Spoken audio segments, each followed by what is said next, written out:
Kecha kech uxladim. O'shanga bugun kech uyg'ondim. Yuzimga e'tibor bermaslashib ketganiga. Hozir men umuman boshqa narsa haqida gapirmoqchiman. Sizlarchi biza bilan Lerani 1 oy 2 oydan beri gaplashayotganimni bilasizlar-ku. Biz u bilan 7 oydan beri umumiy hisobda sevishib, prям отношения qilayotganimizga ancha bo'ldi. 7 oy bo'lib qoldi. Men Toshkentda 2 oylab qolib ketgan kunlarim bo'lgan. U tushunadi u narsani. Prosta uni urushgani sababi, qilgani sababi ayb menda ham bo'lganda, ya'ni yozganda kech atvet berganman va shu 2 kunlab ham yozmay qoldim. Keyin e'tibor bermadim, mehr bermadim.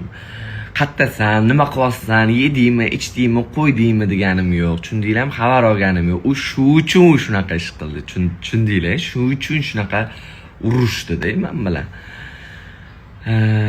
Endi hozir kechqurun ko'rishamiz. Soat 4-5 larda Dubay vaqtida, Toshkent vaqtida gazeta 5-6 degani sizlarning vaqtingizda. O'sha paytda video qo'yamiz Lera bilan story. Ko'rasizlar, o'shanda Lera sizlarga gapirib beradi. Nima bo'lganini, nima demoqchi bo'lman.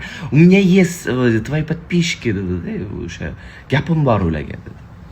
Ham ko'p eshitishlik uchun nima gap bor ekan-a?